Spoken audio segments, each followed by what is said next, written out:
konsep dan urgensi integrasi nasional. Pendahuluan. Indonesia merupakan negara yang majemuk dengan keragaman suku, agama, ras, dan budaya. Integrasi nasional menjadi kunci untuk mempersatukan bangsa dan mewujudkan cita-cita bersama. Artikel ini mengkaji konsep dan urgensi integrasi nasional dalam konteks Indonesia. Selanjutnya, identifikasi masalah. Menelusuri makna integrasi, jenis integrasi, dan aspek integrasi. Selanjutnya, hasil dan pembahasan. Integrasi nasional dalam bahasa Inggrisnya adalah national integration.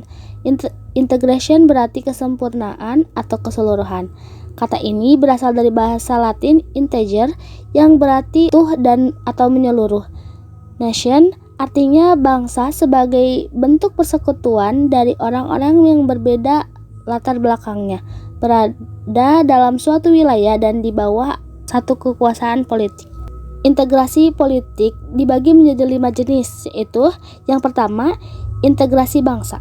Menunjuk pada proses penyatuan berbagai kelompok, budaya, dan sosial dalam satu kesatuan wilayah dan dalam suatu pembentukan identitas nasional. Yang kedua, integrasi wilayah. Menunjuk pada masalah pembentukan wewenang kekuasaan nasional pusat di atas unit-unit sosial yang lebih kecil yang beranggotakan kelompok-kelompok sosial budaya masyarakat tertentu. Yang ketiga, integrasi nilai. Menunjuk pada adanya konsensus terhadap nilai yang minimum diperlukan dalam memelihara tertib sosial. Yang keempat, integrasi elit massa. Menunjuk pada masalah penghubungan antara pemerintah dengan yang diperintah, mendekatkan perbedaan-perbedaan mengenai aspirasi dan nilai pada kelompok elit dan massa. Yang kelima, integrasi tingkah laku atau perilaku integratif. Menunjuk pada penciptaan tingkah laku yang terintegrasi dan yang diterima demi mencapai tujuan bersama.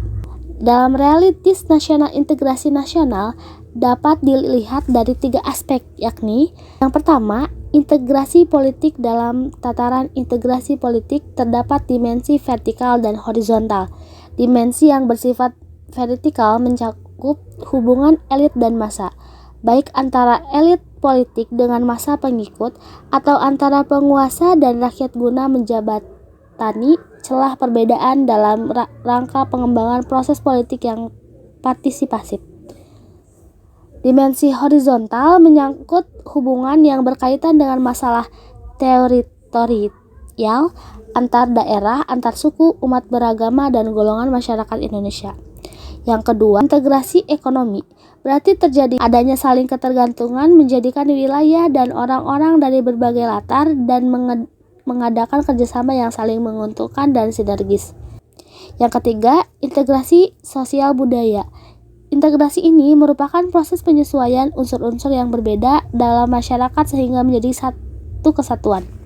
Unsur-unsur yang berbeda tersebut dapat meliputi ras, etnis, agama, bahasa, kebiasaan, sistem nilai, dan lain sebagainya. Selanjutnya, kesimpulan.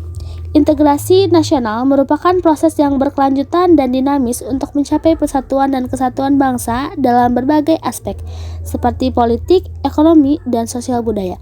Upaya untuk memperkuat integrasi nasional harus terus dilakukan agar bangsa Indonesia tetap bersatu dan maju.